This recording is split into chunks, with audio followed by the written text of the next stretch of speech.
Preview കാണിക്കുന്നുണ്ട്. ഞാൻ വേറെ എന്തെങ്കിലും ചെയ്യണമെന്ന് വെച്ചപ്പോ ഒന്നും ചെയ്യണ്ടെന്ന് പറഞ്ഞത്. ഞാനത് ചോദിച്ചാൽ എനിക്ക് ഡൗട്ട് ഉണ്ടായിരുന്നു ഈ സംഭവം. ഞാൻ ഇതിങ്ങനെ യൂട്യൂബിൽ ലിങ്ക് ഇല്ലേ? ഇപ്പൊ വരും. അത് ഇത്തിരി ലാഗ് അടിക്കും.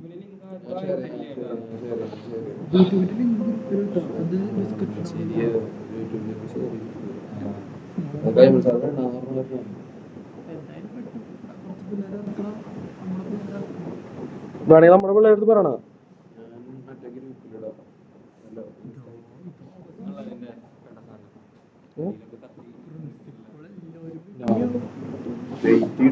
ഇപ്പൊ തന്നെ ഒരാളുടെ കഴിഞ്ഞു. 12 മണിക്ക് പോയിട്ട് 12 ലൈറ്റ് ഇട്ട പോലെ രസല്ലേ? ഓഫ് ചെയ്യാലോ. എനിക്കിഷ്ട. പക്ഷേ എടാ ചാർജിൽ കുത്തിയിട്ട് ചെയ്യാൻ പറ്റുള്ളൂ. ഈ സാധനം ഫുൾ ടൈം ചാർജ് ഇടണം. നല്ല പെർഫോമൻസ് കിട്ടുള്ളൂ. എനിക്ക് ലൈറ്റ് ഭയങ്കര ഇഷ്ടം. അതുകൊണ്ടല്ല ഞാൻ ഈ സാധനം തന്നെ നോക്കി വെച്ചത്. പിന്നെ ഇതൊന്നും കിട്ടണില്ലേ?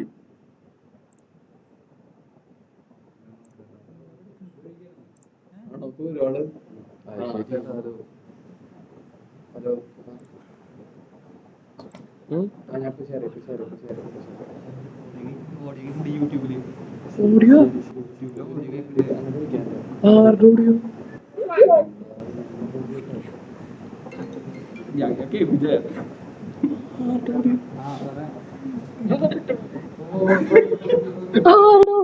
Hello everyone. All participants kindly note, please make sure your microphones and videos are turned off. And also, we'll begin the session very soon. Sorry for the delay caused as our chief guest is facing some technical difficulties joining the meet. So we'll be resolving the issue very soon. Until then, stay tuned and we'll begin very shortly. Really appreciating your patience. Thank you.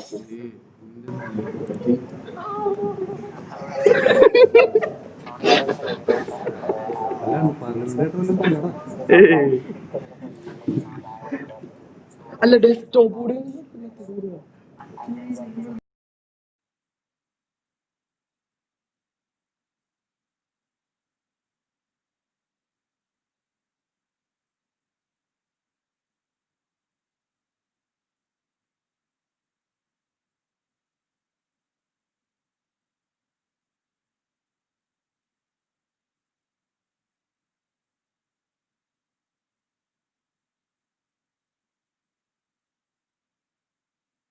നമ്മൾ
Hello?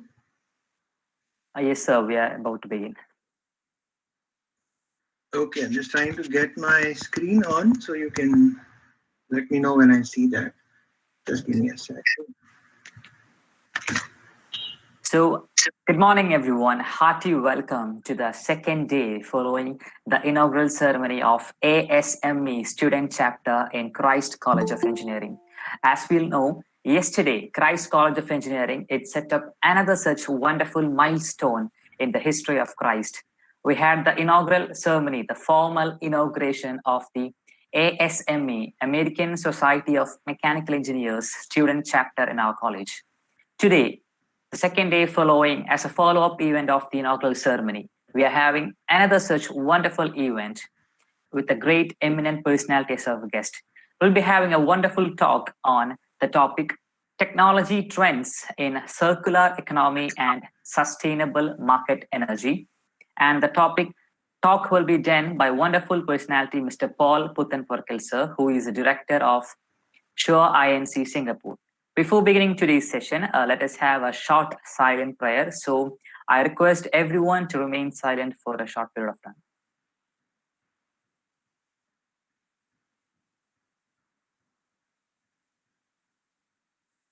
Thank you, everyone. And once again, let me welcome each and every one of you to the session, especially our chief guest, Mr. Paul Puthenpurakkal, sir. On behalf of the college management and the staff members, I'm heartily welcoming you, sir, to this event. Welcome, sir.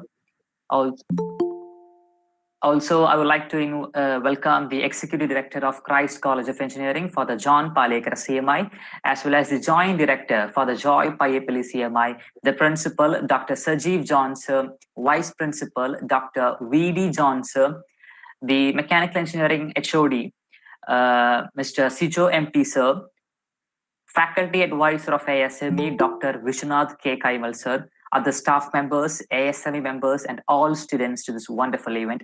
Welcome, everyone.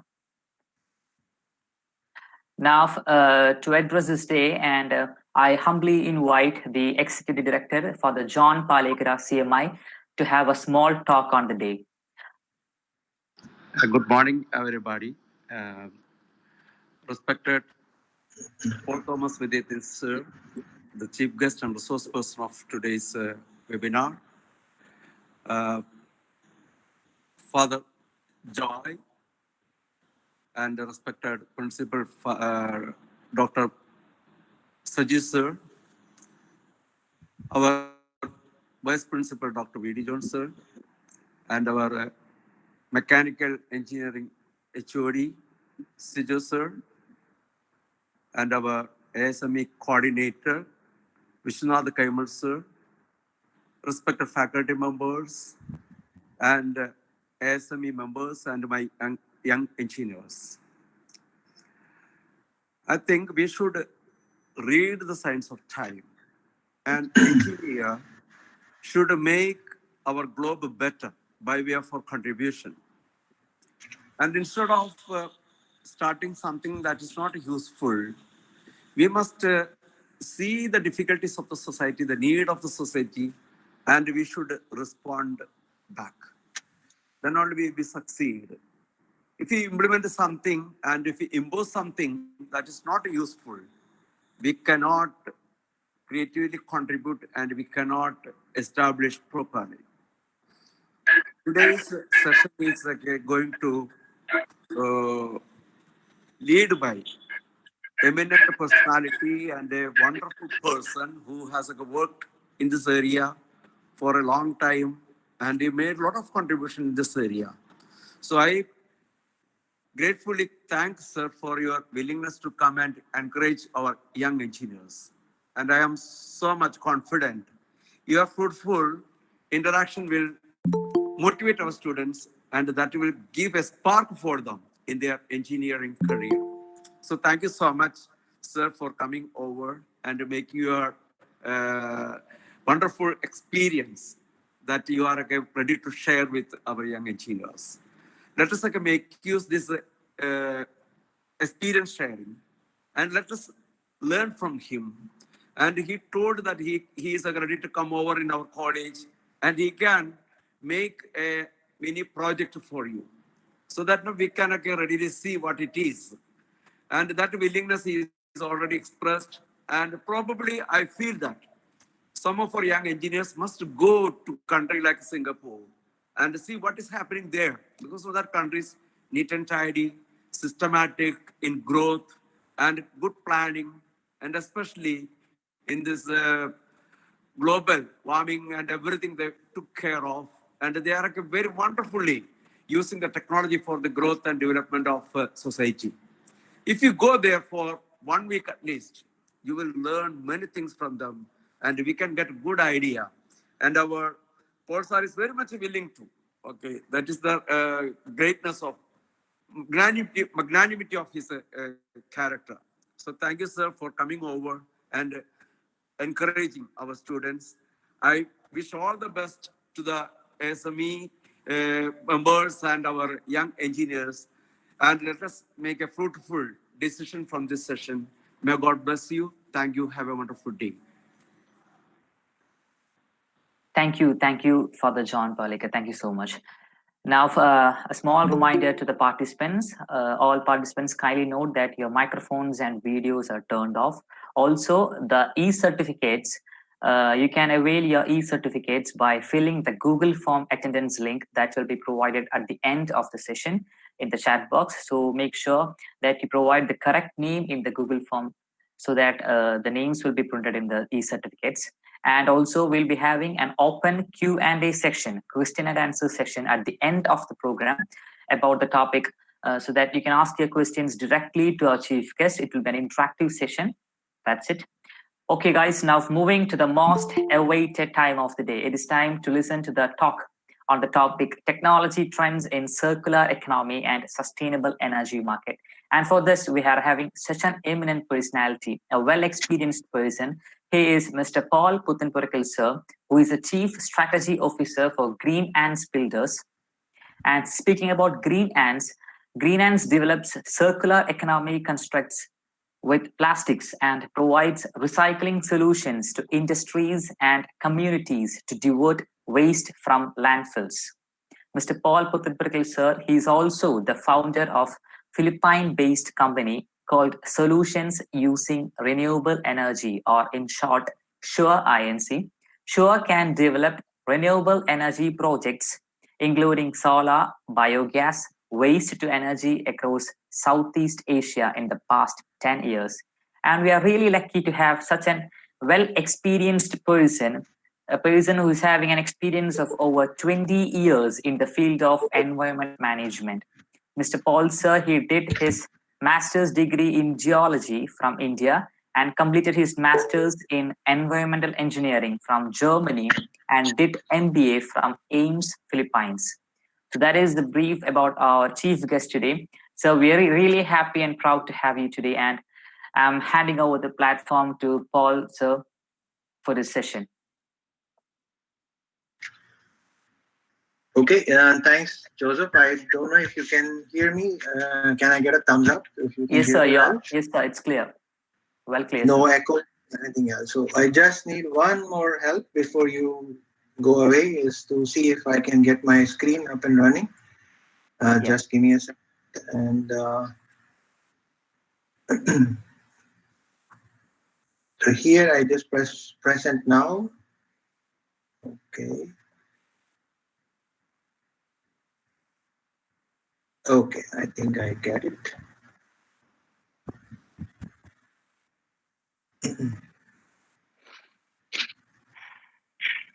Yes, sir. Your screen is presenting now. We can see it.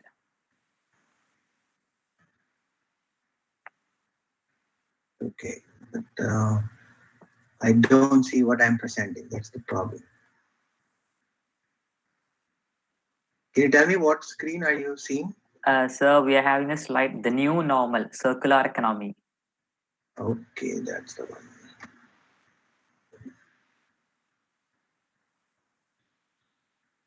Okay, so this is the one you see, right? Yes, sir. Yes, sir. It's clear, sir. Okay, fine. So yeah, so with that, I'll just do a brief introduction. Thank you very much, Joseph, and also thank you, Father, and the rest of the students, faculty members. Very good morning to you.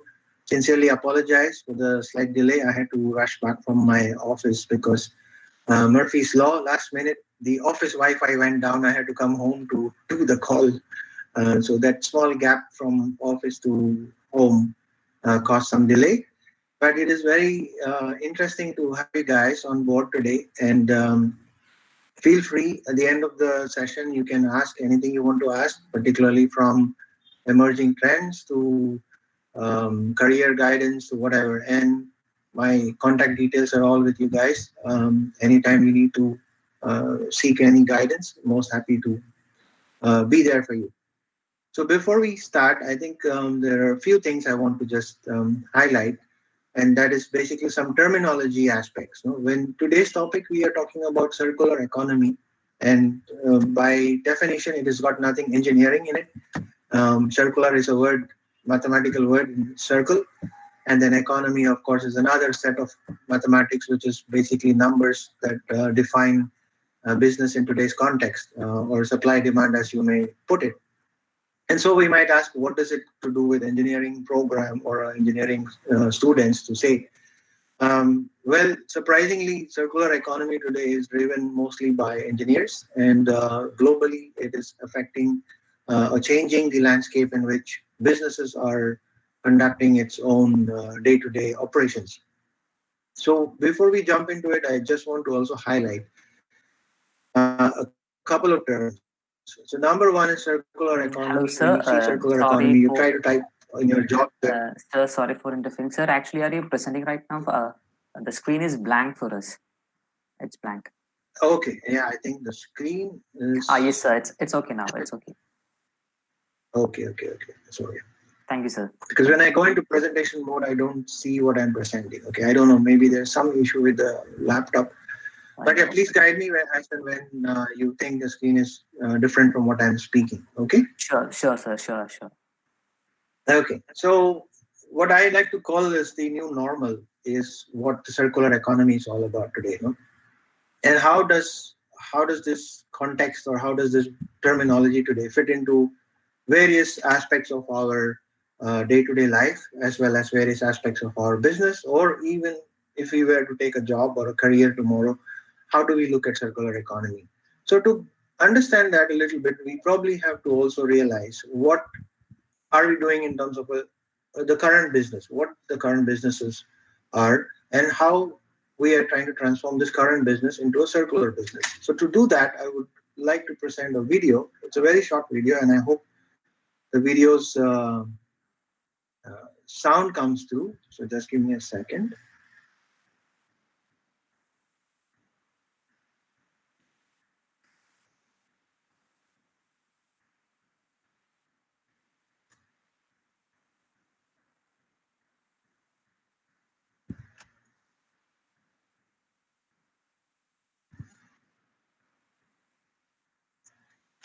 Okay, so I hope you can see the screen.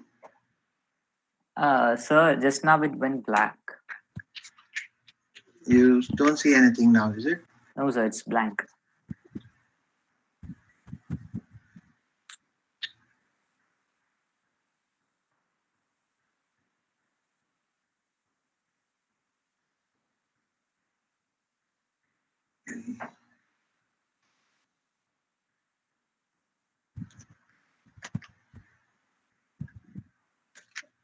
Here's an idea. What if you never had... Now do you see it?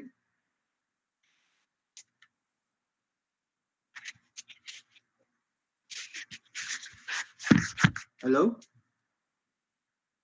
Yes, sir. It came back. Sir, I hope you are presenting the entire screen option, right, sir? Yes, I am. Yeah. So do you see the circular economy in the Yes, video? sir. Yes, sir. Okay. You can see. Please let me know if the sound is okay or if it's Sure, sir. Sure, sure. okay. Okay, when I start playing. Here's an idea. What if you never had to buy a light bulb again? Instead, you lease light, like you lease a car or an apartment. It's just one idea that's part of the circular economy. Before we can understand the circular economy, well, it helps to define the linear economy. Most organizations today. Can you hear the sound? Yes, sir. It's clear. Sound is clear. Okay, good. Both are perfect, sir. Here's an idea. Economy. Before we can understand the circular economy, well, it helps to define the linear economy. Most organizations today operate in the linear economy, which is based on a take, make, and dispose model.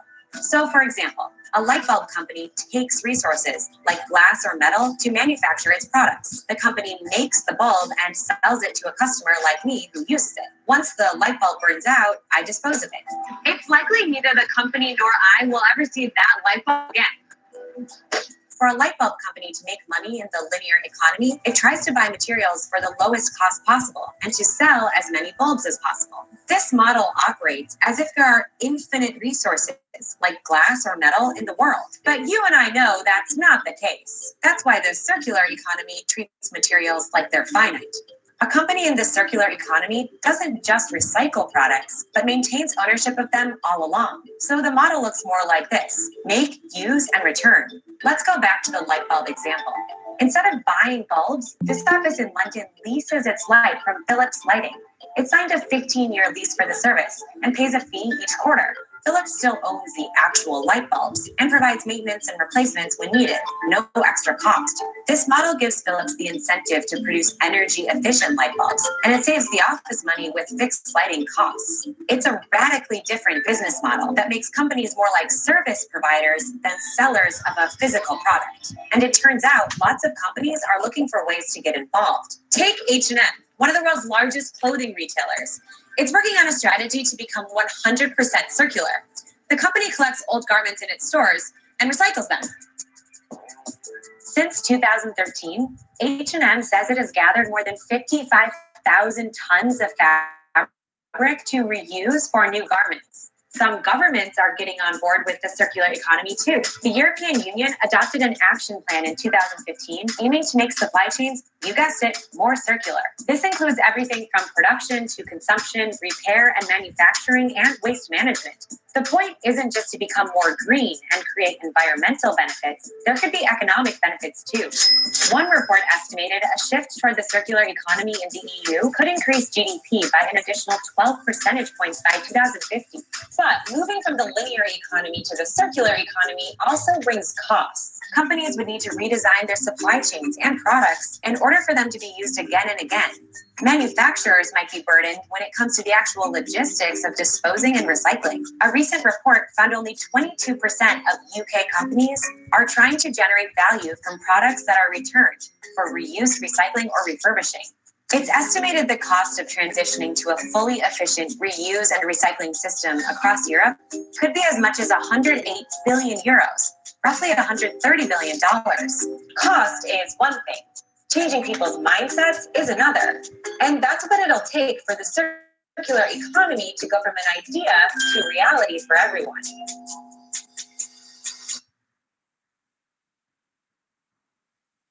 Okay, so I hope that was kind of clear in terms of the introduction to a circular economy. Basically, we are trying to change the mindset. I'll give you a very simple day-to-day life example that most people in the city or even today, even in rural areas, are trying to grasp with. No? So we all consume a lot of waste, and we all consume a lot of food in our day-to-day life. And at the end of the food, we also produce a lot of waste. What do we do with the waste? The food waste that we produce in our households or in our canteens or different places. Of course, a lot of people are now trying to make biogas out of it. Some people are trying to compost it. But 90% or 95% of the people are basically just throwing it away. They're putting it in a plastic bag and sending it out to a landfill or giving it away to a garbage disposal facility. This is one of the fundamental changes when you talk about a circular economy from a linear economy. What happens is we have been pre-programmed, or our minds have been preconditioned to think that, what we don't need, we can put it in a plastic bag and we can throw it away. So there is no consequence other than the fact that we are being good citizens and we are trying to manage the waste by disposing of the waste. Unfortunately, that mindset has changed today, and more you would see that this whole situation around waste is becoming a value chain and becoming part of a value system where we can create more value out of it. You will be surprised. Right now, there are people who are actually making organic cotton just from milk waste. A lot of spoiled milk, you can actually convert that into cotton. So there are technologies and there are companies that are producing cotton, high quality short fabric cotton from just milk waste. So what used to be a discarded or a thrown away situation is now becoming a value creation. The second aspect of that is also the business model is changing. Like what we saw in that video, if you are a manufacturer of a bulb, or if you're a manufacturer of products that are going to be used on a continuing basis, then you might as well just own that value chain. You do not need to sell as a one-time sale. You're changing the model to a lease to own or a service model where you're going to be keeping on providing the same material over a period of time. So traditionally, when people look at manufacturing, today they don't look at manufacturing, but they look at integrating the business of owning and operating that for a number of years to come. So in that process, when there's a change or when there is a new technology that comes in, it is also easy for this company to introduce new technologies coming into the marketplace. Another place where you can see change coming in is the water space. So you might have very clearly heard about the atmospheric water generation, where people can produce water from the air. So in my business in renewable energy, we put a lot of water generators, whether it is from air or whether it is producing water from electricity or even desalination. These used to be a machine that we used to sell before, but we do not sell machinery anymore. We only sell water. So integrating our business model is part of a circular economy thought process. And to get into that, I think I will introduce a little bit about the value chain of different industries, and then we will link back together how circular economy fits into these different industries. So I would share again.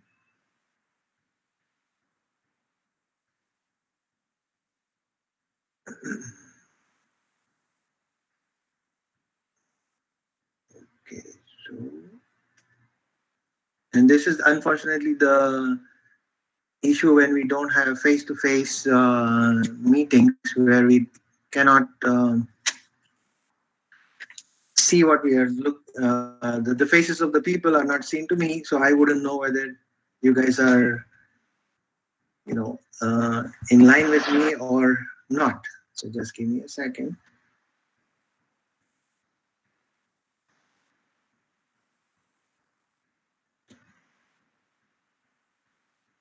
Okay.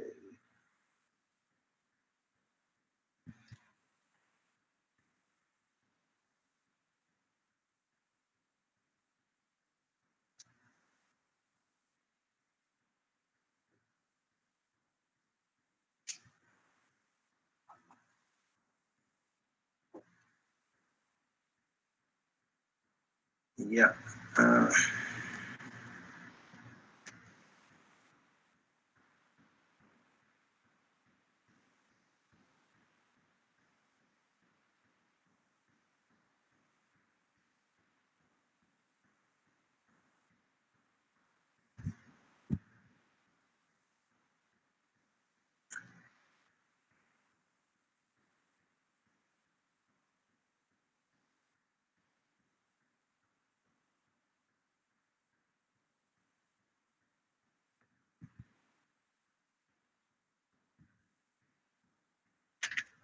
Okay, I hope my screen is back.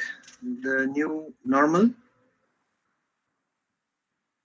Yeah, sir, it's back. Okay, so I like to highlight one of the things that we look at in circular economy, which is basically looking at nature itself to provide a solution for all our problems. So normally that is called biomimicry. I think some of you may be familiar with this concept. No? So nature itself provides for a lot of sustainability if you look at it more closely. So in our company, we call the green ants. This is very common. I think in Kerala, you'll get a lot of these red ants that bite when you're near a mango tree or some of the trees, or even a pepper tree. You'll get a lot of these red ants, and the bite is very harsh. So why are they called green ants? Because these ants, they make their colonies. They make the colonies from the small green leaves that you get that are thrown away, or they create this into a very nice web. And this web is basically a sustainable platform for them to create their own, control against enemies or control against their attackers. So this is one of the stories we have got from nature, and we have put up our own company which is called Green Ants. And why do we call it Green Ants? Because we are putting in a whole weave of infrastructure in place that allows us to transform various waste materials into something that we can create of value. Here's an idea. So this we saw. So from a business as usual, where you normally see waste as being discarded, you are now coming into a business model where people are talking about zero plastic or banning plastic or offsetting all their carbon footprints. And how are we going to minimize consumption? So is plastic a bad thing? I would say today, because of the pandemic and because of what we have seen, plastic has actually saved a lot of lives. But where does it go wrong? It actually goes wrong in the behavior of how we are structuring our business model and how we are structuring our day-to-day activity. That is where it goes wrong. So the time is now to change from what used to be a mixed waste discarding to a source segregated. So everything has to be segregated, whether it is plastic, whether it is metal, whether it is glass, whether it is food waste. It has to be number one, segregated. And then instead of taking all of this waste into a very long, faraway place and treating it there, we have to find localized and centralized, decentralized solutions, which are mostly on-site. Some cases we cannot do it on-site because in a large city, of course, you cannot do it on-site. You will have to take it to a different location and do it there.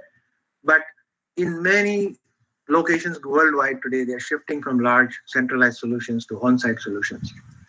And obviously, we are looking at conversion technologies that are ready for deployment.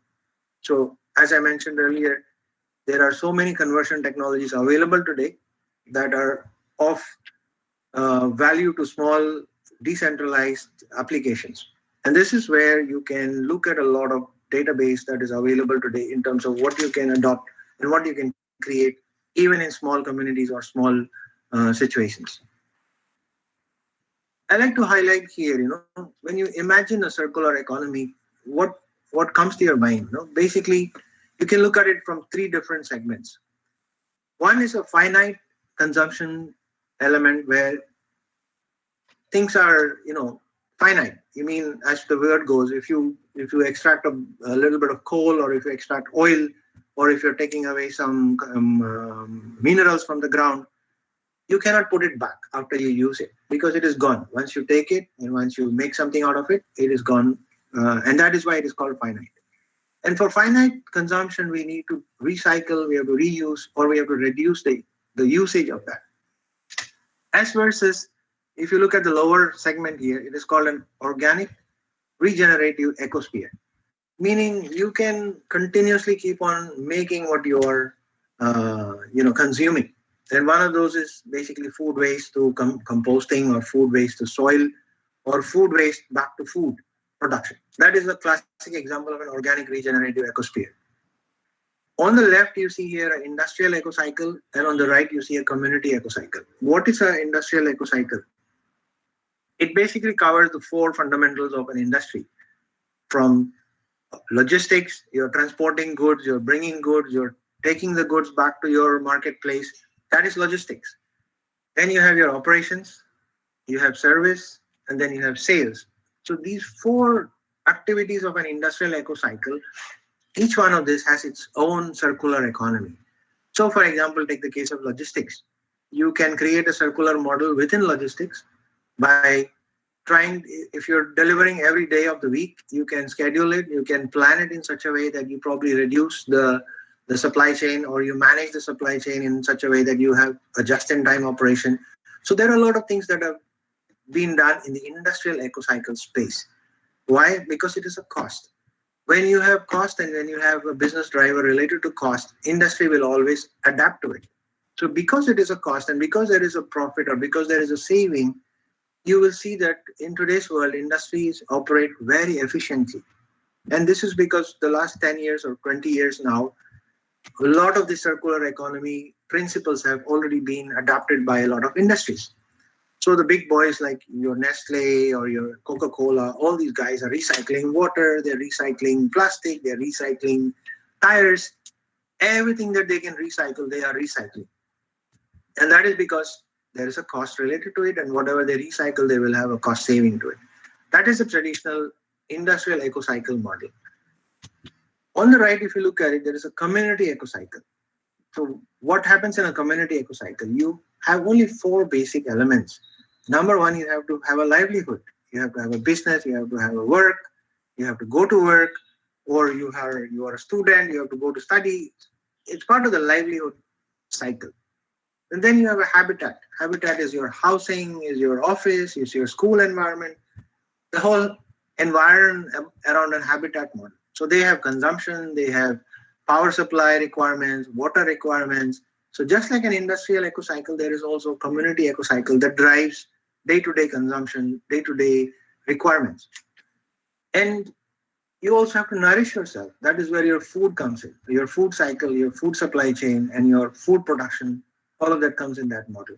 And then you have recreation, where you have travel, you have leisure, you have your tourism, a whole bunch of things. Now, each of this community ecocycle also needs goods and services. Like your households, they need air conditioning. So air conditioning is one of the places where a recycled or a circular economy is taking shape now, because you have energy efficiency, you have new technologies coming in to cool your space. Now you have requirements for clean air, or air filters, or virus-free machinery that will take care of your oxygen requirements. So stuff like that. So community ecocycle also provides a lot of space for us to look at circular economy. And in the middle of that is our business model that we are trying to do right now, which is what we call a green hands circular economy value cycle. And how do we run this business model? We look at 4 fundamentals here. Number one is a disruption. Can we disrupt something that is already existing?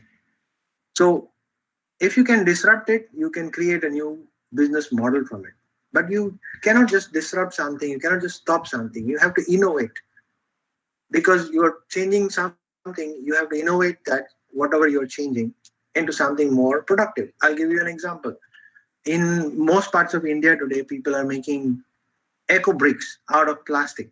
I'm sure a lot of you must have seen those videos or presentations of people who are making materials out of plastic, or materials out of bamboo, or materials out of organic agriculture residue from rice straw, things like that.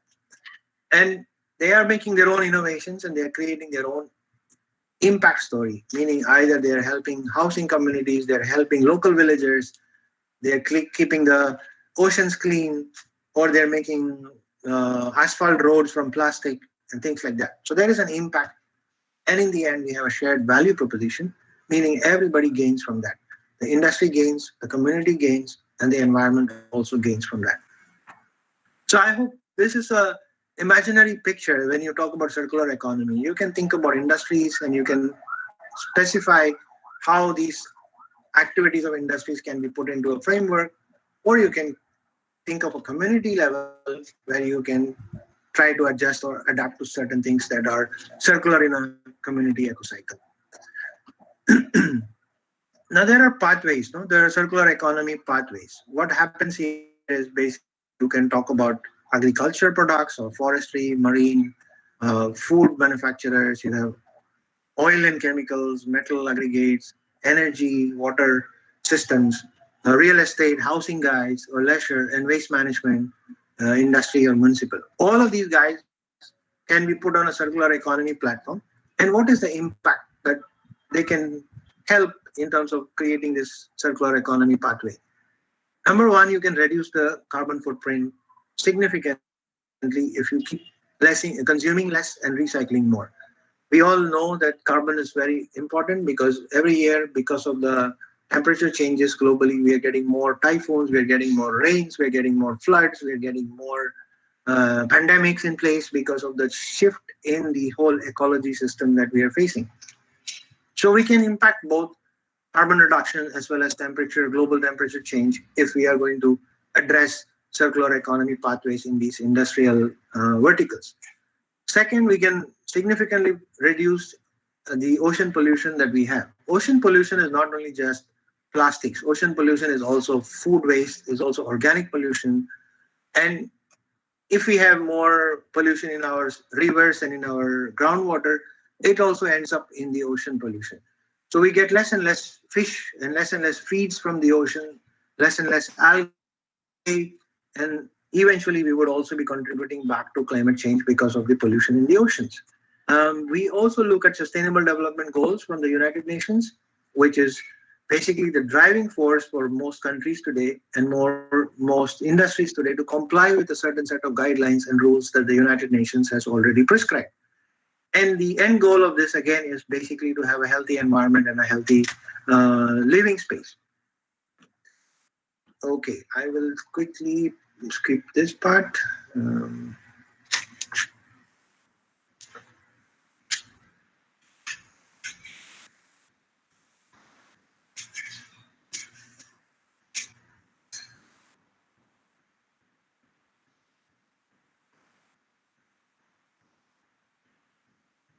നമ്മൾ എഴുതുന്നത് exception.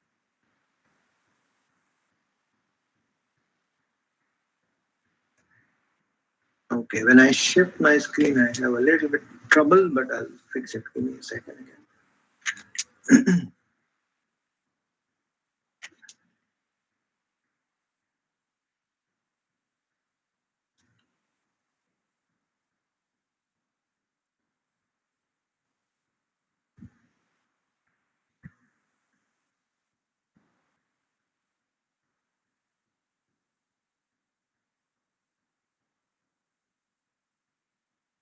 Okay, Joseph, can you tell me what you see? Sir, your presentation is not still on, sir. Okay.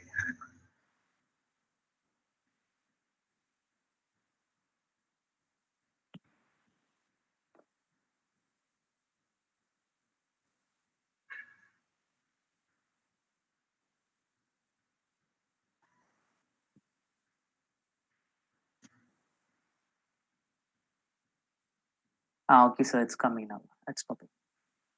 Okay, so do you see the construction industry value chain? No, sir. Now your Google Meet screen is shown. Google Meet screen. Okay, you don't see this one. Okay.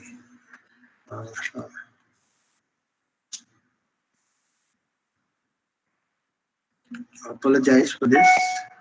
No problem, sir. No problem.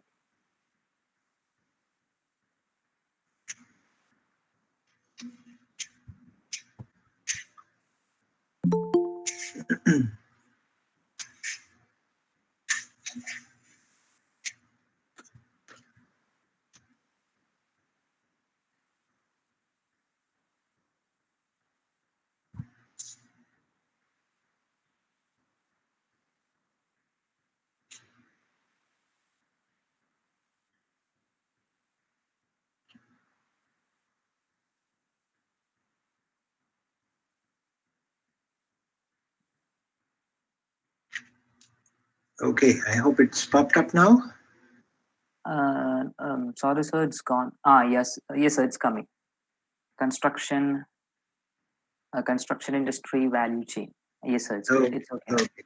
So what I'll do is just to quickly go through a few industry value chains, and you can see how basically, from a standard value chain, how you can turn this into a circular economy value chain. So as you can see, the first part here is a construction industry value chain where normally you have an inception, you have a design, you have tender, you have construction, then you have operation and maintenance. And then on the lower part, you can see that there is building materials, tooling, equipments, finance, utilities, human resources. So there's a whole bunch of support systems that go with this value chain. And in this kind of a model, what normally happens is it's very straightforward. You don't see much interactions in how this construction industry is shifting today. But in reality, supporting this whole industry is there is quarrying, there is supply of cement, there's a whole supply chain that brings in steel. So all of these back industries that we are talking about is driven by this real estate construction industry, where we can define standards, define green certifications and green models, which will then impact the rest of the value chain. So most of the construction industry today is actually going back into that kind of thought process, where they are affected or they are making a change in terms of how these materials are sourced and how society and government is interfering in this whole supply and distribution of construction materials.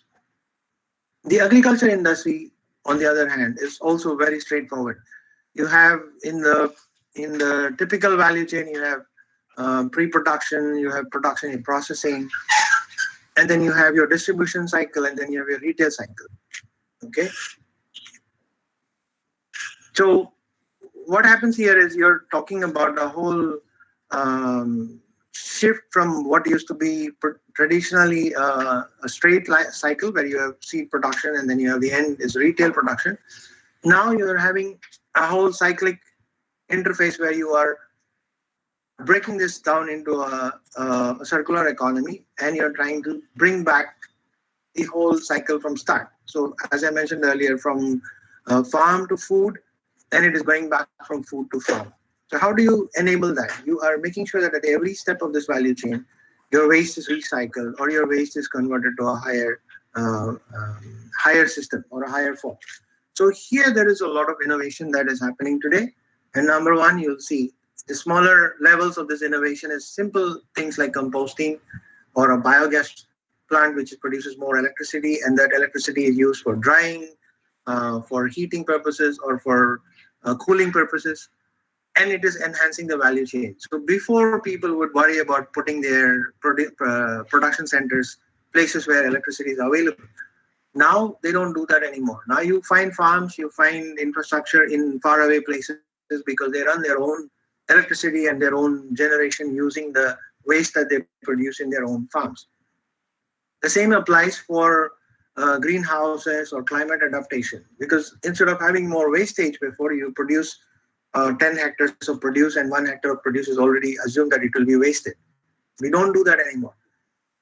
We produce this in greenhouses, we produce this in industrial formats, and we minimize the wastage by recycling whatever waste we have into different value products. You're familiar with rice in Kerala, and when you produce rice, you know that you get a lot of broken rice and small pieces of rice which used to be traditionally discarded or thrown away. Today there's a whole supply chain around broken rice. You know what is the biggest produce that you get from broken rice today? It's actually food grade alcohol. So there's a lot of alcohol production coming in from broken rice industry, and that has become a value chain because people have started collecting broken rice from small millers and small supply chains and putting them together into a larger setup into producing alcohol. You also have the demand for feeds, whether it is for animal feeds or whether it is for pet food. A lot of discarded materials before that it's thrown away is now going back into processing, is going back into new production lines. Even things like mango seeds are now ending up as beauty products, because the whole thrust of bringing value back to waste has been well implemented or is being fully implemented in agriculture value chain. Cement industry, I don't know if it is very clear. Later on, you will get to see these slides independently. But cement industry is one of the highly polluting industries, and basically you will get the cement industry to pay penalties or increase their costs in terms of compliances for pollution norms and pollution control efforts. But cement industry today is one of the biggest players in terms of energy sustainability or recycling whatever waste you can put into the kilns, they are trying to put that, and they're working with a lot of municipalities globally to accept a lot more rubber, plastic, and other waste materials into their furnaces. So it is one of the big players that we have in our circular economy model. Clothing, you will be surprised how complex production of clothing is, and how plastic has gone into the life cycle that we have today. A lot of the things that we wear today has got a certain element of plastic and a certain element of petroleum products in that. Obviously, we have to shift it, and to shift that, we would need much more new products and new technologies to make that shift and slowly get away from petroleum products. The mining industry, of course, it's also a heavy industry and has a lot of things that we can look at when it comes to the different aspects of mining and how to introduce circular economy in mining. So I come back to the point where it highlight the fact that it is time to pivot. It is time to make a new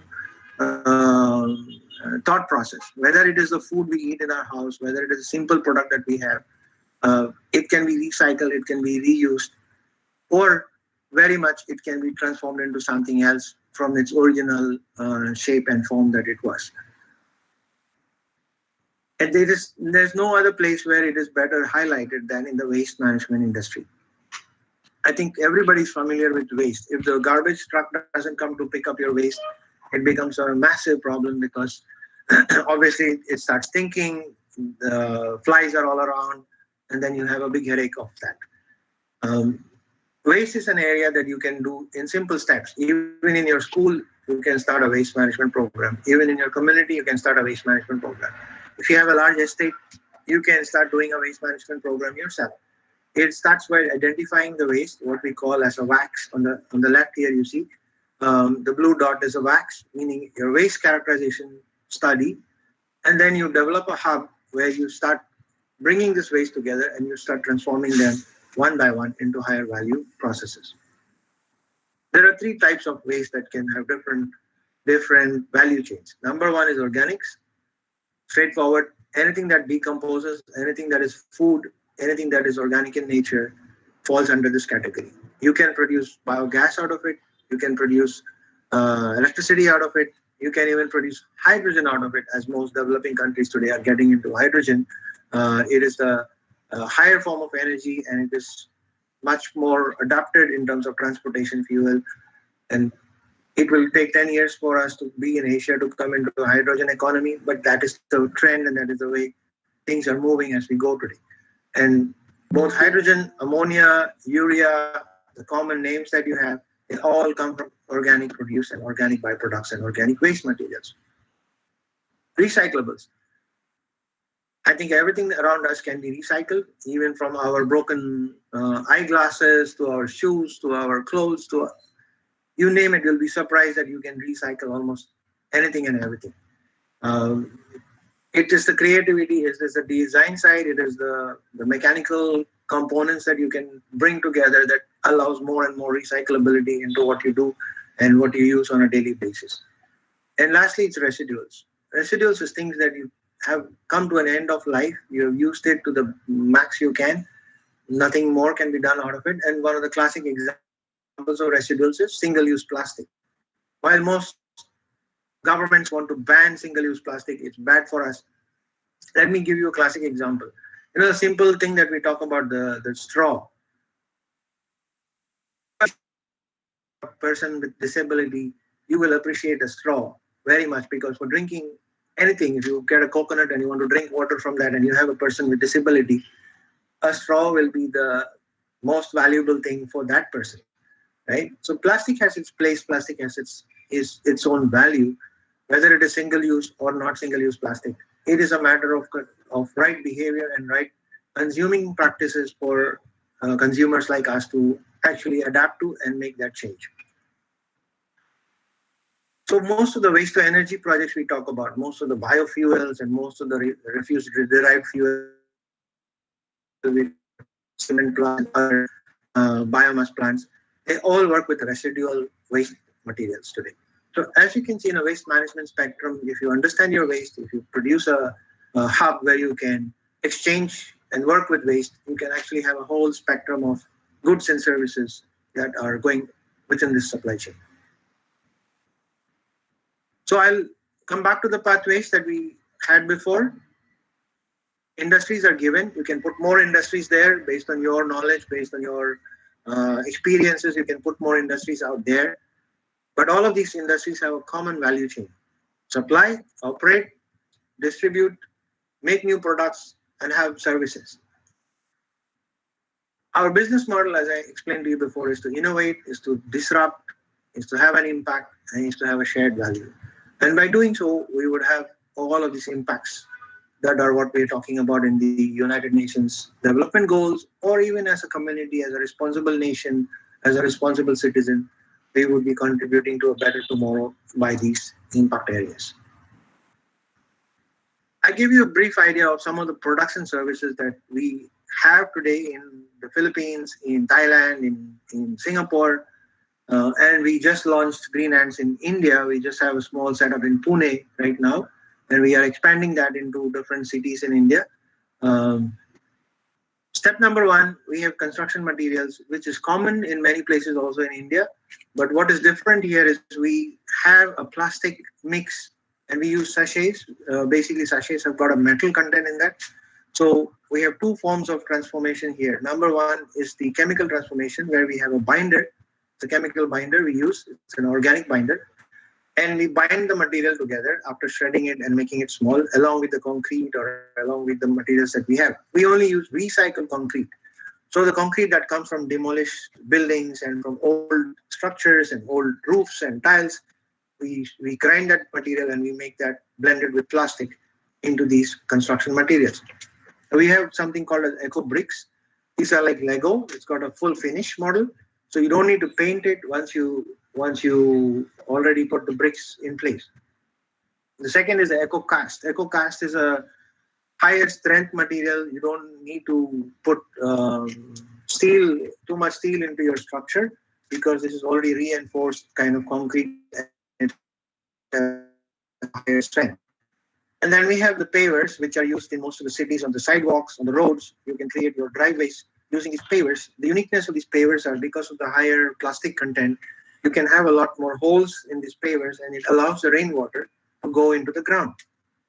And it allows for more recharge, and the ground has got more water in that because we use pavers, and instead of putting concrete all over your roads and driveways, you can use these kind of pavers. On the right, you see the eco homes that we build. These homes are made from the materials we have. These have an insulation factor to it. So our homes are cooler in summer and warmer in winter because of the specific plastic blend that we have in these construction materials.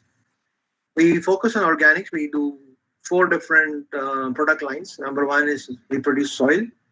And number 2, we have a horticulture production, meaning we also tie up with agriculture farmers who will produce the food, and we will bring the food back to the marketplace in the cities.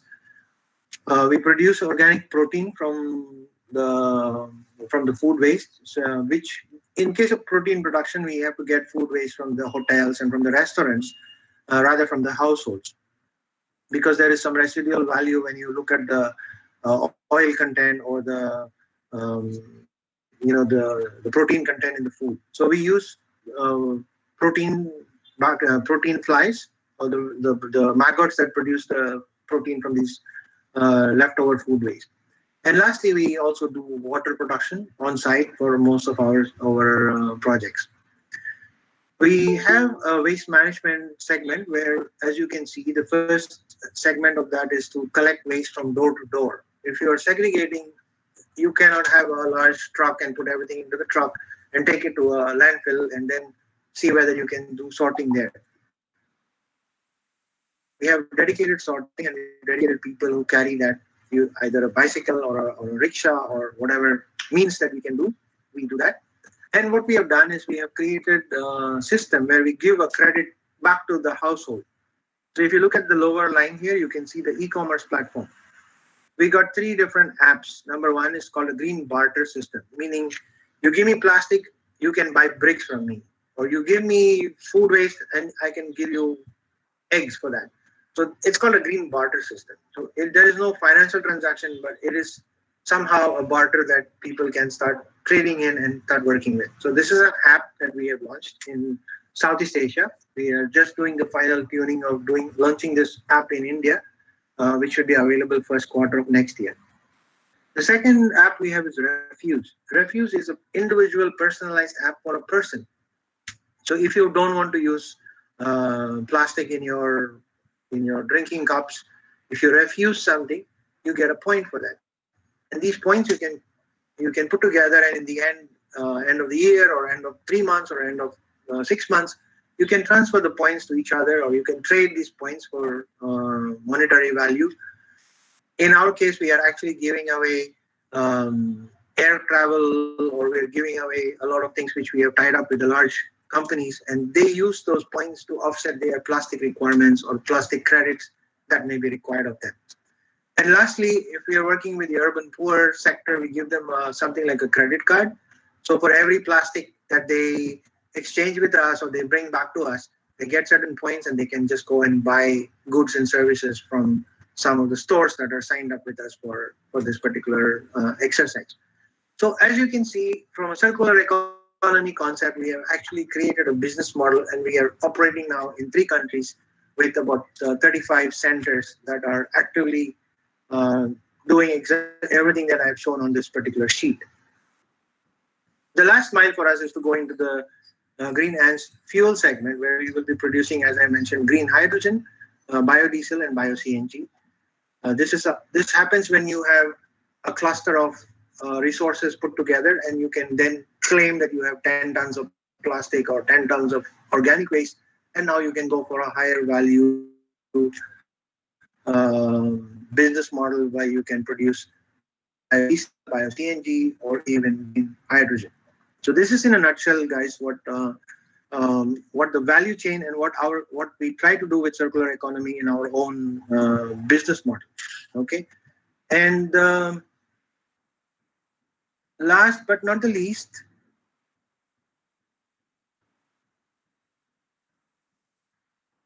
oops, I have to go back to this.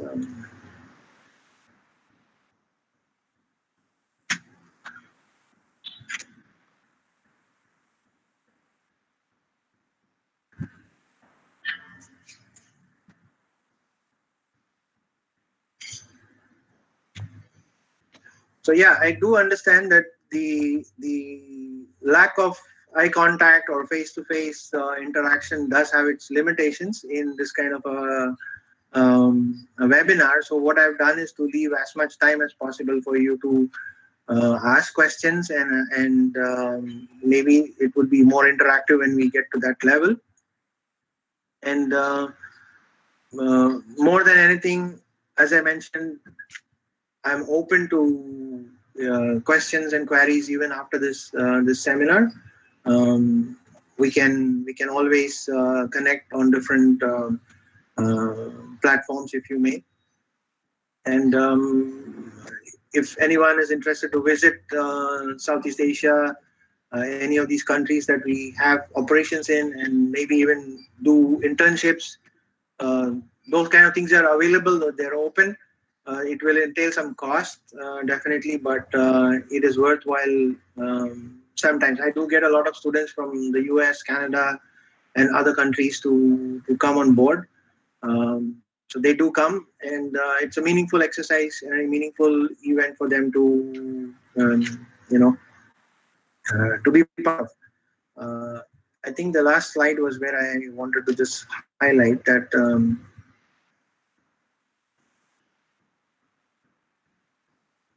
I don't know if it came on board. Yes, sir, it came. It's on.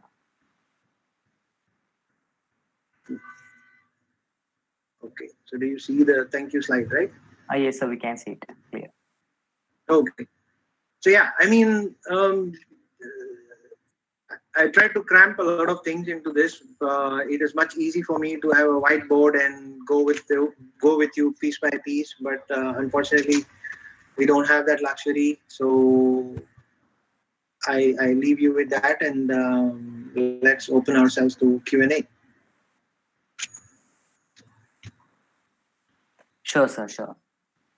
So, dear participants, we have almost reached the end of the session. So, you can drop in your queries, any questions regarding environmental science, anything. You can ask your questions directly to our chief guest himself, or please highlight yourself in the chat box so that we can, avoid the clash. So, those with some questions, please highlight yourself in the chat box so I can call out your names and you can turn on your microphones. You can ask your questions directly to our chief guest, or else you can put in your question directly in the chat box. Yeah, I'm also reading the chat box. So so I think. Yes, sir. We have a question. Okay, I've got a first question about Singapore recycles sewage water into pure drinking water. Do you think such a project is possible in India, where more than so many percent of people are not having access to clean drinking water? Okay, so I think this is Rezi. Rezi, look, everything has a value proposition. The reason I highlighted the value chain is because if it is of value, definitely there is a business case and there is a solution that we can come up with. Case of Singapore, they have no natural resources, and there is a historical aspect to Singapore's paranoia about water, simply because they were part of Malaysia, and then when they became independent, they were worried that Malaysia will always attack them and stop the water supply and things like that. So even though we might say it is a paranoia, that has led Singapore to be one of the most innovative water technology countries in the world. So there are only two countries in the world that has the best water innovation. One is Singapore and the other is Israel. Surprisingly, both these countries are young countries. They were formed very 50s, 60s timeline, but they were born out of conflict. So when you're born out of conflict, especially in the water segment, you will realize that water becomes a very, very big commodity. I mean, between Kerala and Tamil Nadu, you do get water conflicts, right? So everybody wants to be very sufficient in water. This is why I mentioned earlier that one of the biggest changes in India happening today in water space is going to be the atmospheric water generation. It is an upcoming field. It has got a lot of traction. Prime Minister Modi announced that in one of his speeches. Of course, it was not taken in the right context because the way he presented it was completely a different setup. But to be very realistic about it, you can produce water from the moisture in the air. It needs energy. And if there is free energy, if there is excess energy in any industry, the best thing to do is keep producing water, and you can sell the water or you can recycle the water. For places like Kerala, where you get a lot of rainfall in a couple of months, it's a sequence. You can do rainwater harvesting technologies, then you can go into water purification technologies, and then lastly you put into place technologies like atmospheric water generation. So again, perspective of value. If it is of value, if it is, people will pay anything for drinking water, for oxygen, for clean air, and there will be a business because there is a value to be made. Okay, so thank you, Muhammad Rasi, for that question.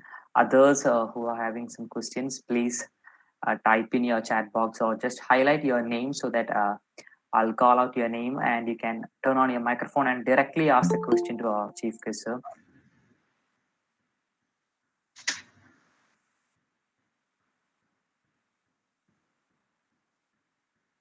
So Joseph, this is the fourth year engineering students, or it's the whole 1, 2, 3, 4? Sir, it was actually open for the whole college. Okay, understand. But as it's Google Meet, we're having a limit to up to 100 participants. That is what happens. Sir, yeah, we have a question from Muhammad Ashik. So, Muhammad Ashik, can you please turn on your microphone? If you're hearing me. So, as you said, am I audible, Sam? Yes, sir. Yeah. Go ahead. Okay, thank you. Thanks for confirming. So, as you said, there is a value for recycling plastic or recycling anything. As a country like India or most modernly developing state like Kerala, there are many agencies or many companies are running this recycling process or small scale recycling, something like that. But when we are considering about large countries or developed countries like America or Singapore, something like that, they have most modern technologies and big companies which have a high revenue income from this recycling sector. is there a possible way in Kerala so that someone could build a highly revenue generating company only from this recycling sector? Yeah, of course, Ashik, let's the dimensions that you also need to consider here are number one is policy. Policy is driven by government mentality or government attitude towards this whole segment. As I mentioned, we have been also misguided a lot by our previous behaviors and previous consumption patterns by either being irresponsible or just taking things for granted. Now, how does how why do I say that? For example, in Kerala, I don't see there is a single waste to energy project that is successfully implemented in Kerala. Even though the government has a certain mandate, the government has tried to do that in the past, there's a certain level of gap between policy and between what is happening on a reality basis between the ground level, the people's level, and the government level. Okay? Now, there's a classic example of what you asked. There's a bunch of guys who have set up a company called Banyan Nation in Hyderabad. These guys are ex Silicon Valley guys, and they left their jobs and they came back to Hyderabad and they set up a plastic recycling venture. What do? They help the small recyclers to create the plastic as clean as possible. So when you remove the label, when you remove the dyes, when you remove the paints and the sticker and everything, that plastic becomes very valuable because you can shred it and use it as a composite material for making new plastic. Again, it, it was from scratch, but they spent a couple of times, they built the infrastructure, they brought partnerships together, and today they are a very large, in fact, one of the more profitable, globally profitable waste management plastic recycling companies, all in a matter of 2 to 3 years' time. Okay, the the key to that is having a good understanding of the local situation. What is being produced? Who is producing it? What are the concerns with the government or with the public sector or with the private sector or with the people who are involved in this, and then creating a business model around that. It's not just enough to have a technology and put the technology and say, okay, this is the price of the technology and this is how we're going to do it. So, which is why when you look again at my presentation, when I share it with you guys, you can see the industry cycle, the community cycle, has both cycles have to be considered when you talk about a business model or a business cycle that you will introduce into this marketplace. Very often, we only look at, let's say, I will put a machine and the machine will produce XYZ and I will sell it for XYZ price and that's it. That's the business model. In circular economy, you cannot stop there. You have to have an inclusive model which brings in the customer, the end user, and even think of 5 to 10 years down the road how this whole thing would be. Because you could put up something today and tomorrow someone will disrupt you because new technology or new model has come into place, right? So it's a bit more challenging today to start something like that. It's not very easy to just compare it from a different country and say, I will put the same thing here. So I hope, in a way, I've tried to answer that question, Ashik. Yeah, yes, sir. I have a small continuous question with that. Actually, my first year's project was actually based upon this plastic melting within a waste box, which is kept by roadside. For that, for the information collection, I sent RTA, Right to Information Act, that letter to all the government agencies and all the plastic collecting agencies. But unfortunately, they didn't have any exact information of how much plastic is producing, how much it is collected from them. And as your experience in the situation of Kerala, when will this all this infrastructure or that exact structure for this plastic collection or that waste collection um, will be okay? And what will be the time limit for a company to collect properly the waste? Actually, my question is, normally the waste are scattered all around the Kerala. If there is a exact structure for that, we can collect that waste directly to a industry. And what are the measures or what are the things we can do to make it easy directly Yeah. from the consumer to an industry? Correct. It's also a bit more analytical. I don't know if there is any sociology students or students who are involved in such kind of designing data collection processes or statistics students. So there are ways to analyze baseline data and get the baseline study properly done so that you can predict, there are some predictive models you can make and then base your assumptions on such kind of predictive models and such kind of assumptions that are available. You are following a very ideologic model where you can say, I will have RTI, I will get the information, I will rely on it. Even if you got the information, it may or may not be reliable. So a lot of this initial part of building a business model has to be an immersion process where you personally have to go out there, you have to feel, you have to experience it. Normally, when I do a database collection, I do it for 2 seasons, for the wet season and the dry season. And I do it Monday to Sunday and then another Monday to Sunday. So there is a reference because you cannot have a statistical correlation if the data is only one set of data, right? So you've got to have 2 sets of data. So it's a tedious process. There's a lot of, in the waste, remember it is a very heterogeneous input and you're trying to make a homogeneous output from that. So the complexity is there, agreed it is there, but it is not impossible. So I'll share with you some tools for this, Ashik, separately, but I'll share some tools in which you can build a business model even with information that you think is, you don't know what to do with it.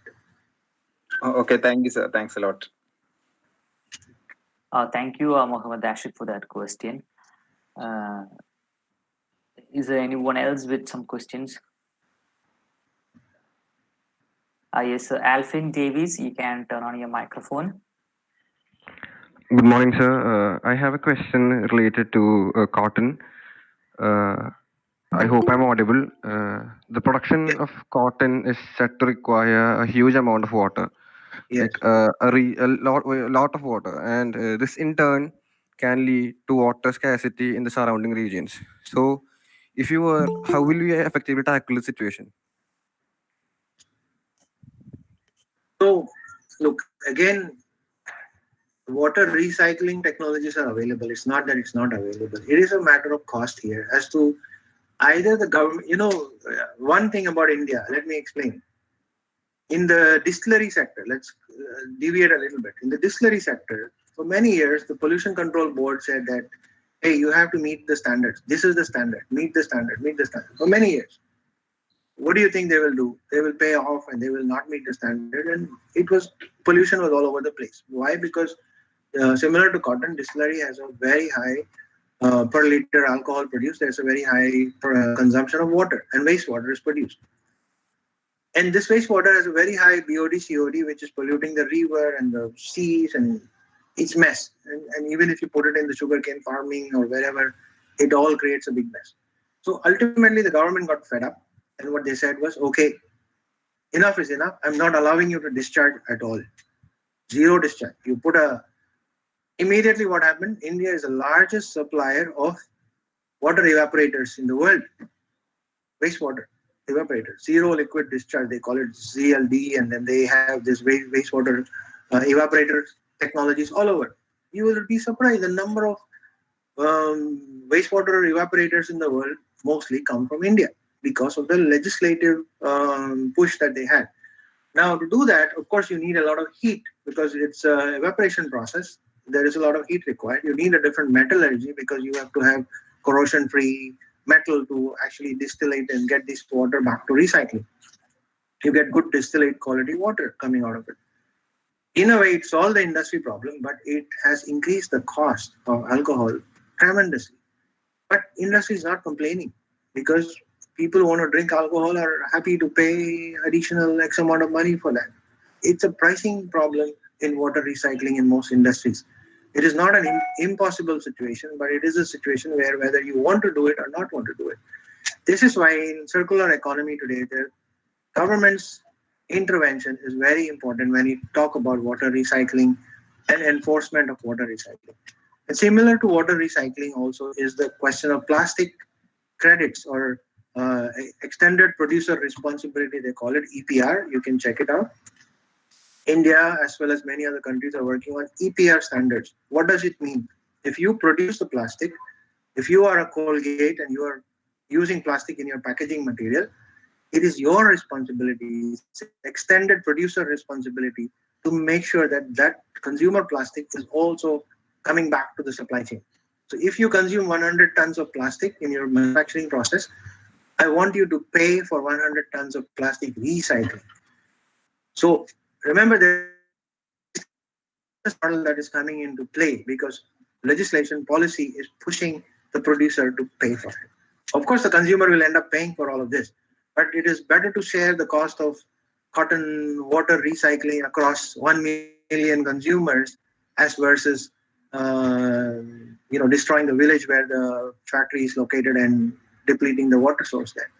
Right? So technology is least of the problem today. Of course, that also tells you there is room for innovation, there is room for new machinery to come in, new technology to come in, and that is what students like you should be very mindful about, because there is so much innovation happening that you will always be seeing that if you are an innovative mind, you will be the first one to get a job.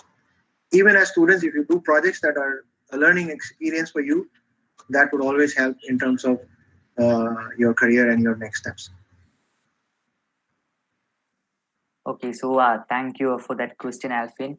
And sir, it looks like we're having a flood of questions actually, because we were having around 130 plus live viewers through YouTube as well. But we know we're having time constraints, so now we will limit the questions to a few. Sir, if you don't mind, I'm okay if you have, you can spare a few more minutes for some questions. Yeah, please. There's no worry. I think I read one more question, which is talking about the best way to recycle the plastic in the current scenario. It's not.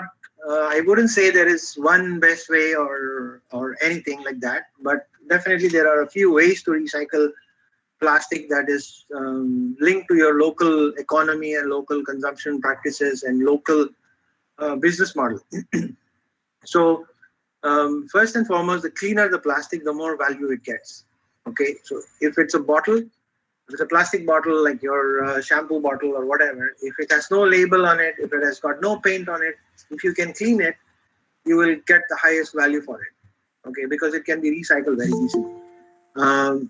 For me, the best, the plastic recycling has got 4 elements to it. Number 1, you reduce, recycle, reuse. Okay. Number 2, you do a mechanical recycling. You break it down and you make it from a bottle, you make a chair, or from something else, you make a hairbrush.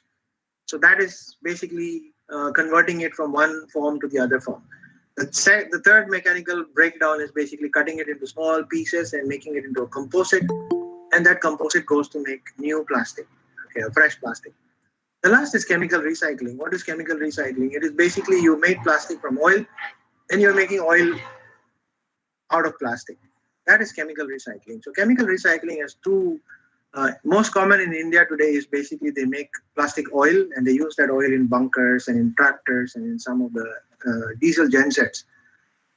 It's not the most efficient or the best, but in India, that is the cheapest way to recycle plastic. So a lot of people are doing that. But the second way to recycle and chemically the plastic is basically to make naphtha out of it. Naphtha is the starting point of making plastic. And if you can convert the plastic back to naphtha, that is the best way of, it's forever. You can make plastic, recycle it, make plastic, recycle it. So that is, in my opinion, would be the best way to do it. Is India ready for it? Yes, there are parts of India, because to make a naphtha recycling plant, you need like 1,000 tons of plastic per day. Okay, so maybe in Western India it is possible today, but many parts of India you still have to get there over a period of time. But happy to say that India will perhaps be the first country to have the largest plastic recycling globally because of the consciousness that Indians have in terms of plastic recycling. Okay, so also one more question. It's about e-waste recycling, asked by Abhijit Menon. He has asked about e-waste recycling. So your thoughts on that? Yeah, correct. E-waste recycling is the most lucrative business because there is, like, even if you take a small SIM card that is available in your cell phone, it has got a drop of gold in it. So if you realize that There are people who remove that gold from a lot of chemical processes and all that. But e-waste recycling has got value, and it has got a supply chain which has got a very well established price point because of the metals that it gets. It is tedious. It is tedious because you need to have a good network to collect it, but it's not impossible. Okay, if you just make sure that if you're really smart and you can connect the dots in terms of reaching out to a larger segment for collecting it and giving a value proposition, definitely e-waste is one of the best. Second to e-waste and similar to e-waste is also the automobile part market, because automobiles have got a lot of parts that are coming to end of life, and you guys have a lot of mechanical engineers. You can think of it and how to retransform these end of life mechanical stuff and plastic stuff in automobiles as well as higher value. Okay. Okay, sir, we have one last question, and it's again by Mohammed Rasi. He's asked, sir, can you please suggest a green startup sector which works good with the community as well as with the government guidelines in India? Okay, either I can make the government happy or I can make you guys happy. What this is very tricky, Radhi. Of course, everyone wants to. You guys are students and you want to do the best thing, and you're very ideal minds at this point of time. However, I think don't worry too much about the government at this point of time or any point of time. As long as you are doing something for a common good and for the good of a community, government, I don't think, will be a problem or a hindrance to that, because you will be doing a service to the government because they need this kind of help. Let's put it that way. We are not in a country that is rich enough to give us subsidy or give us a help to make this work. So putting it in a secondary context, especially because you are in agriculture state, I would like to point out to you very clearly that don't miss out the agriculture intervention of starting something green, because it's already a green thing that you are in a green state, but there is so many things in a green economy that can be part of a circular economy. Okay, so just think about it, that finding small ventures for a green startup which helps the agriculture economy, which helps the farmer, which helps supply chain, will be fantastic. In a simple model, I'll tell you, an American guy, and you guys can check this company out. It's called Promethane. I will share this with you, Joseph. You can share with the others later. It's a company started by an MIT guy in the US who came to India on a holiday, and he realized that in that trip, he realized that so much milk is wasted all across North India, wherever you go, also in Kerala, wherever you go, milk is always wasted because milk has a short shelf life. And if you don't store it in a certain temperature, it will be wasted very soon. Problem is, a lot of the milk processing centers don't have electricity. The milk reaches the center, but there is no electricity. So either you have a diesel genset, the diesel is always stolen or never reached there.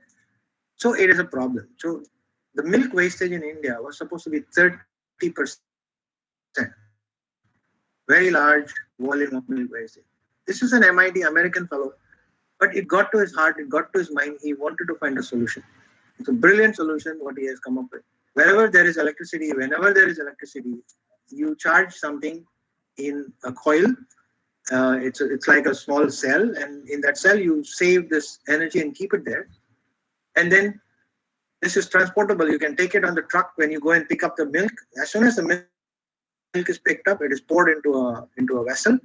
The chilling time from ambient temperature to 4 degrees temperature, it takes only a few minutes. It's a very unique method. It's a very unique metallurgy and energy transfer that they have done. This is the largest company in the world today that supplies rapid milk chillers, RMC. They've got the plant in Pune. They set up a business model. The guy went back. He raised capital. It's an American guy who did that. Nobody from 1.3 billion Indians could think of saving milk that was being wasted. You've got to be connected to your local situation, feel the pain, and find a solution. Otherwise, it's not going to happen. Exactly, sir. Exactly. Correct, sir. So thank you, sir. It looks like we have almost reached the end of our questions as well. So by this, we would like to conclude this wonderful section. And dear listeners, for your information, the e-certificate link, your attendance e-certificate link is provided in the chat box. So kindly make sure you fill that in the correct spelling so that you'll be getting the correct name on your e-certificates. And at this moment, I would like to thank our chief guest of the day, Mr. Paul Puthenpurakkal, sir. As we all know, he's a busy person with a busy schedule. Still, he could find lots of time for us, and he was ready with great patience to listen to each and every of our questions, and eagerly he was answering to them. And from his talk, we could get a lot of information regarding a lot of subjects. I got a lot of information. So on behalf of the entire ASME team of Christ College of Engineering, and also on behalf of the management of Christ College of Engineering, students and staff, I heartfully mention my thanks and regards to you, sir. Thank you so much. Thank you for your time. Thank you so much, sir. Yeah, and before we part, Joseph, I just also like to tell you I'm in Pune. My house is just walking distance from Christ College in Pune. Okay. And yeah, I've been very active in helping students, understand this environment space as well as circular economy space. So yeah, feel free to connect with me. Happy to help. Sure. And thanks for the opportunity. Sure, sir. Thank you, sir. Thank you so much. And once again, I'm thanking all the ASME team and the technical team for all your support. And the day 3 of ASME inaugural week, we'll be having another wonderful event tomorrow. And it will be on a interesting topic, research trends in mechanical engineering, led by Dr. Balaji PS, professor at Department of Mechanical Engineering, NIT Rourkela. So all those for the registration of tomorrow's event, the registration link is provided again in the chat box. So dear participants, kindly go through both the links. Both the e-certificate attendance link is also provided, and followed by tomorrow's registration event. Tomorrow's event registration link is also provided in the chat box. So make sure you go through those. And once again, I'm thanking you all for your presence here for this wonderful event. By this, I'm concluding. Thank you. Thank you so much. Bye.